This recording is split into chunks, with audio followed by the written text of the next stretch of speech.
When asked for his opinion if the Senate needs to hold a special session on the impeachment case of Vice President Sara Duterte, Senator Alan Peter Cayetano says prayers are needed.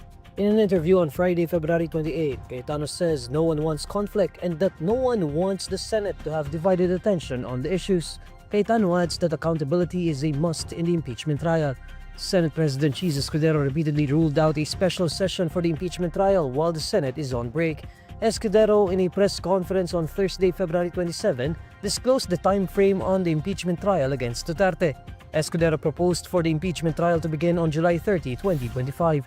According to Cayetano, majority of the senators have to study this time frame of the impeachment trials from Escudero. Cayetano also says that prayers for wisdom in the Senate in this situation is needed. The House of Representatives impeached Duterte on February 5 and immediately transmitted the articles of impeachment to the Senate for trial. The votes of 2/3 of the 23 senators are needed to convict and oust Duterte. The Department of Public Works and Highways says an analysis is underway to determine the cause of the collapse of a portion of a bridge connecting the towns of Cabagan and Santa Maria in Isabela province. At about 8 p.m. on Thursday, February 27, the third span on the Cabagan side of the Cabagan-Santa Maria Bridge collapsed after a dump truck carrying boulders with a calculated approximate gross vehicle weight of about 102 tons passed on the bridge. In a statement on Friday, February 28, the DPWH Region 2 says it has requested experts from the Bureau of Design and Bureau of Construction of the agency's central office to conduct further evaluation and assessment. Meanwhile, in an interview with Radyo Pilipinas Tuguegarao on Friday, Cabagan Police Station Chief Police Major Merwin Villanueva reports that the driver of the truck voluntarily surrendered to the Cabagan Police Station on Friday morning. According to Villanueva, the driver claimed that a guard allowed him to pass as another truck had also been permitted to cross. The truck was on its way to a construction project in northern Isabela carrying heavy rocks when the accident occurred. Villanueva says the driver fled out of fear after the incident. Reports say at least 6 persons were injured in the incident, while local authorities advised motorists to take alternative routes. The construction of the bridge began in November 2014 and was completed on February 1, 2025, with a total cost of 1.22 billion pesos, including the bridge and approaches. 2 Russian tourists died in a suspected shark attack after being swept away by strong waves off Verde Island Passage in Batangas Province on Thursday evening, February 27, according to the Philippine Coast Guard. In a statement on Friday, February 28, the PCG reports the fatalities were identified as Ilya Perigudin and Maxim Melekov.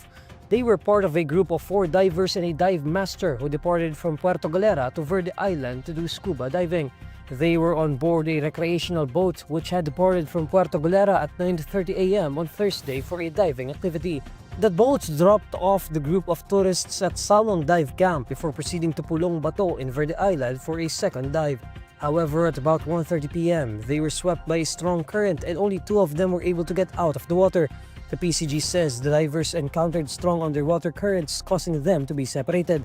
Melekov was taken to a nearby hospital in Batangas City but was declared dead on arrival. Meanwhile, the remains of Perigudin was found on Thursday night during the search and rescue operation. According to PCG, both of Perigudin's arms were missing due to an apparent heart attack. The PCG also says that witnesses and rescuers noted that Perigudin's remains sustained severe trauma consistent with a shark attack. Furthermore, the PCG says several sharks were also seen in the vicinity of the incident.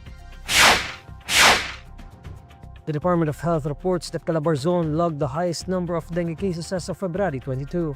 According to DOH, more than 10,000 cases were recorded in Calabarzon. The agency says that the National Capital Region and Central Luzon are the second and third regions with highest reported dengue cases, with more than 9,000 and 8,000 cases respectively. The agency adds that over 52,000 dengue cases were recorded from January 1 to February 22, 2025. This figure represents a 64% increase from the data of the same period last year. The DOH also says that children aged 14 and below comprise 56% of the total cases. The fatality rate decreased from 0.43% last year to 0.36% this year. The health agency attributes the decrease in deaths to the early and immediate medical response to the disease.